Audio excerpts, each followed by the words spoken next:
Hello everyone, my name is Zard and welcome back to another video. Today I'll be taking a look at set 75325 from the Book of Boba Fett, The Mandalorian's N-1 Starfighter. So this set has 412 pieces, 2 minifigures and then 2 characters, really 4 in total. With the BD droid Pelimoto, Grogu, and the Mandalorian, but this time the Mandalorian does have a face print for the first time.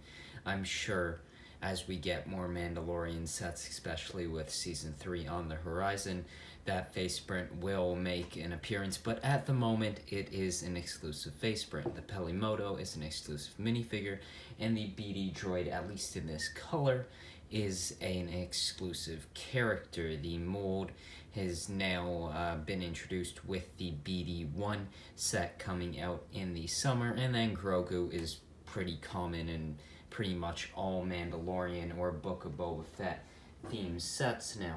So this set has 412 pieces, like I said, is 80 Canadian dollars, which right off the bat doesn't sound great.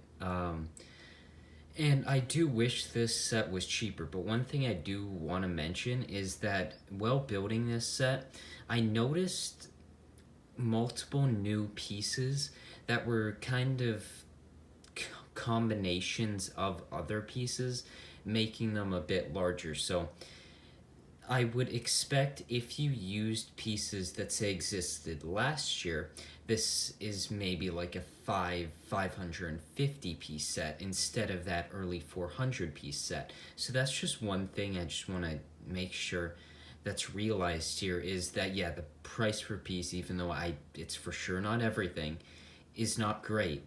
But there are a lot of new pieces that I found integrated into this set that for sure, if it was last year, this is a higher pieced set. So I think the minifigures here are really good. They're a good addition to the set. They make sense in the scene. And I think the build is strong as well. The only thing I wish the build had was a few more shiny pieces. And I think if the main or the majority of the parts were shiny, I think this, at the same price, this is a great set. But using the solid colors of the dark bluish gray, the light bluish gray, it just doesn't capture exactly what you see in the show. But I think this is a really good representation of the ship, and it's great to have this out, especially releasing so soon after the Book of Boba Fett, and of course with the Mandalorian Season 3 on the horizon. So I'll just take a look at the ship first, then the minifigures, give you my final thoughts on this set. So here is the build, and it's really, I think it's good. Now, I would say generally this isn't the most attractive ship in Star Wars. I think the N-1 Starfighters from Phantom Menace are. I think the yellow looks really good. But this one, at least the Lego model, considering that it's not all the silver that you'd like to see, it's not the most attractive ship out there, and I think you need to recognize that. This isn't going to be the best ship ever. But I think it does a very good job of representing this set. Of course, you're missing a big part of it here with barely any shiny pieces. But doing it with the dark bluish gray as light bluish gray, I still think this is a good version of this N-1 Starfighter, and I'm interested to see in a few years if we do get another Phantom Menace one. I'd for sure like to see that, kind of to compare these two sets. So the front of it really is symmetrical there. You've got thrusters that use a few different builds or pieces, but there's not all that much.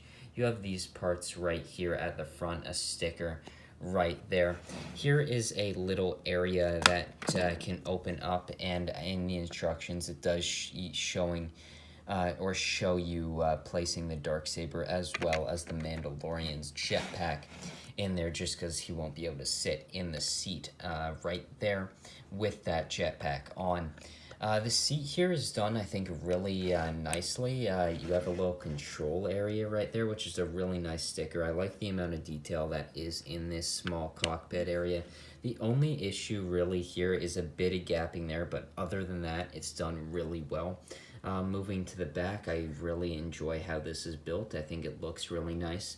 You have a little bit of detailing under there, which I must say this particular area is a little flimsy. I would say the entire model is generally a bit of a flimsier, more delicate Lego Star Wars playset, which I think can add to the building experience as well.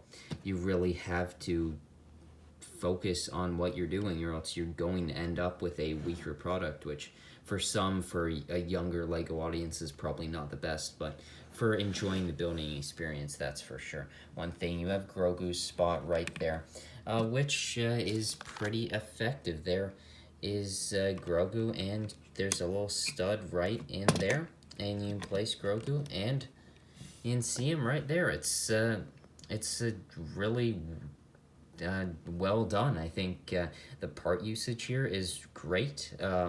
It's a for sure well built way to have it. It's really the only way I could have thought to do it, and it's very effective. I think overall this is a really good build. Of course, ideally, in a perfect world, this would be all shiny, but it's just an unrealistic request to have this all shiny. It's going to be a really expensive set, way too expensive than any 412 piece set should be. And because of that, I think I accept that and I'm fine with it. I think this isn't the best looking Star Wars ship, or at least this version of the N-1 Starfighter. And I accept that. But I think this Lego set does do a good job of representing it. I don't necessarily love the little yellow bits in there just because I think it really stands out, but I'm sure it makes sense compared to the actual in-universe model. But now, I'll just take a look at the minifigures of this set. So here are the minifigures of this set. Of course, you have 2 minifigures and then 2 characters, molded characters. And there's a few exclusive things here. Of course, this is the first appearance of the BD1 mold. Of course, it does come in another set, just recolored. You have Pelimoto here, which I would say this minifigure probably will stay exclusive, so that's looking forward. I feel like this is the exclusive part of this set. Of course, the Mandalorian, even though it does have that exclusive face print at the moment, will not stay exclusive. So starting with the Mandalorian, this is a really great minifigure, but one that we have seen quite a few times. You have the wonderful arm printing there. The torso and leg printing is really good as well. Something maybe to add to this minifigure, maybe for Season 3, is some toe printing. And other than that, side leg printing. If you already come out with a bang with this Beskar Mando, that is sort of hard to improve. And I would say side leg printing, toe printing is really the only way to go. The jetpack there looks nice. The Darksaber is really not the best representation of it, and it's for sure something that I would like to see in the coming years be improved with a mold. The helmet there is nice, and there is the face print, which does have a new skin color there. The face print looks good. I think it's a good version for Din Djarin. I would like a hairpiece here. I just think that's something that I really enjoy getting with a minifigure, that you can easily just take the helmet off and you have a face print underneath. So the next character is Grogu here, who a little while ago was for sure a cool thing to get in this set. Now it's just kind of a very common minifigure, but it totally makes sense to have in this set. It looks really good. You can bend or move the head. You've got the little hands there. I think this is a good representation of Grogu. The next is the BD1 droid, which I love BD1 droids. I just think they're so, they just look great. I love their shape and just everything about them, their size. They're just like one of my favorite type of droids in Star Wars. You have a stud at the bottom there as well as the back. And this is a really detailed mold. You've got printing on each side, the head there, the legs, everything is really printed here and printed quite nicely. Yeah, I really like how this BD1 droid looks. The next minifigure here, Pelimoto, looks nice. I think she doesn't necessarily have the most intriguing outfit in all of Star Wars, but I think this is a really good representation of the character. The hairpiece there is nice. You've got a belt, a wrench. The face print there looks good, but I really like this face print here. This one for me just looks a lot more like the character. I'm not 100% sure on whether this is an exclusive face print or not. It probably isn't, but if it is, that is another thing about this minifigure that is quite nice. So that is the 4 characters of this set, and I think they're a good lineup. I would have liked to see something else, whether that's a pit droid, a Jawa, another sort of droid. I think that would be nice additions to this set, but these additions that are in the set I think are really good. Of course, that Din Djarin would really benefit from a dark saber mold. The face print underneath is really nice. Grogu is an understandable addition to the set. It totally makes sense. And I can't really say I'm tired of it because there's nothing you can do, I feel like, to me, to improve the figure. It's just you get so many of them, which it makes sense. It's just you get so many of them. The BD1 droid is great. There's so much printing on it in the small mold, and I'm quite impressed by that. And the Pelimoto, as much as it's not the most interesting outfit, seems very accurate to the Book of Boba Fett as well as the Mandalorian. So I really like this set. This is, of course, a June 1st release, I guess, kind of going in the summer wave. It's like the first Star Wars summer set. It's not one of the August ones. It's not one that the diorama sets. It's just kind of in between, which is an odd release date, but I think it was good for them to get this set as quickly out as they could, given Book of Boba Fett, even now being quite a few months have passed since. And I think this is a really good set. I like the build here. The size of it seems appropriate. I love that you have the spot for the Mandalorian as well as Grogu. I just think integrating that spot is great. And really, I think it's a good representation of the set. A lot of the angles are done really nicely. Some nice parts, especially in like these thruster areas there, just to add detail to the set.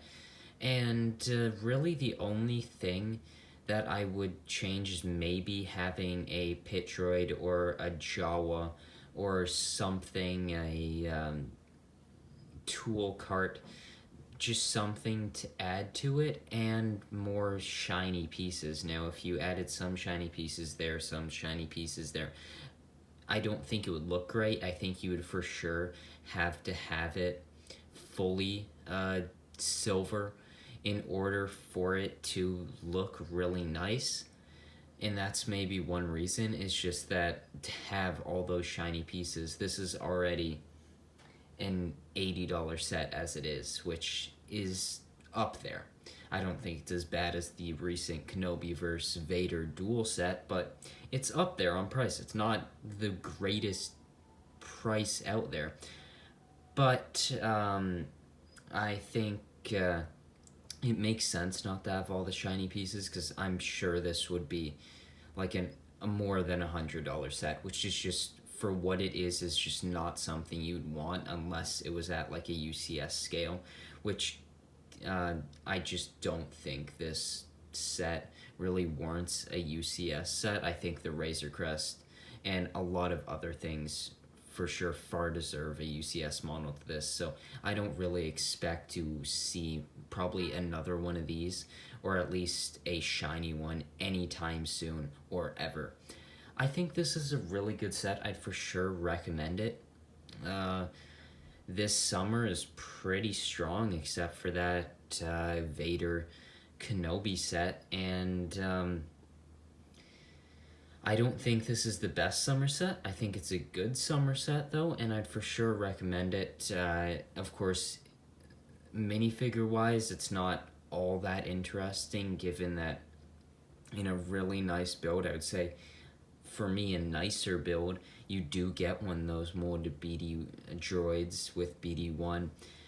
Really, Pelimoto is the exclusive thing here, because at the time, of course, the Mandalorian's exclusive, but there's no way that that minifigure or that face print will stay exclusive. So, unless you really find the ship interesting, and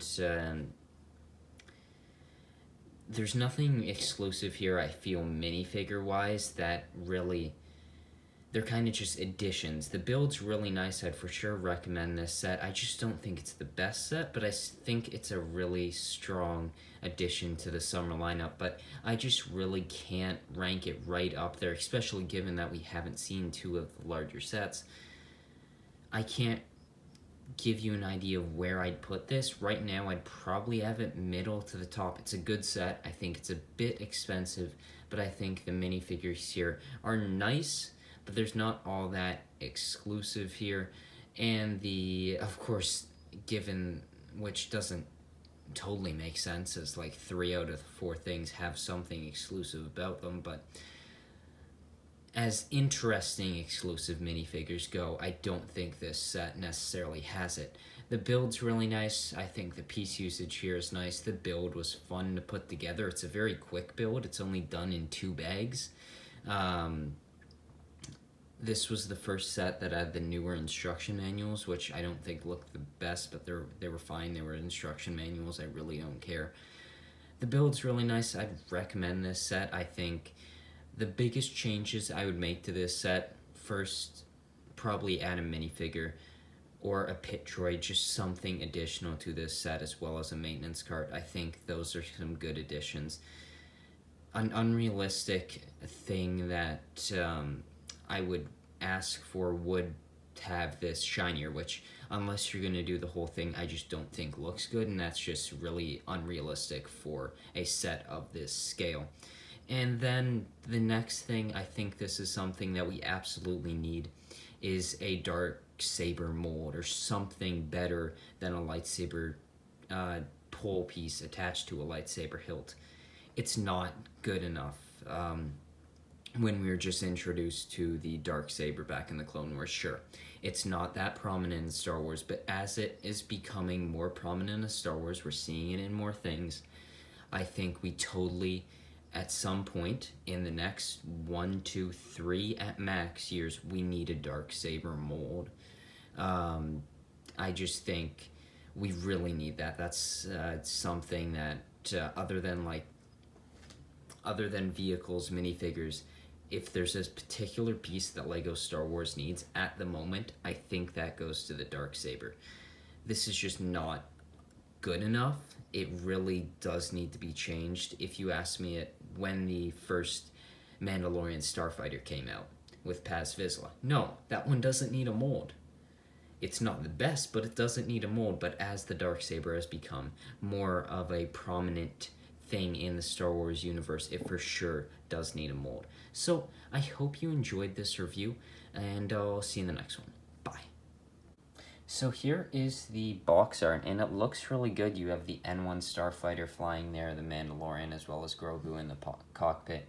You've got Fennec Shand and Boba Fett there in the corner, given that this is a Book of Boba Fett set, so you have the dark green stripe there, as well as the main characters in the corner there, which I'm for sure you can kind of make an argument that they weren't necessarily the main characters in this show, especially when Din showed up. You've got the 4 minifigures there, the LEGO Star Wars logo, as well as the set information, and I'm guessing Mos Espa in the background. I think this is a really great box art. I love the dark green, and I think this well represents the Mandalorian's N-1 Starfighter.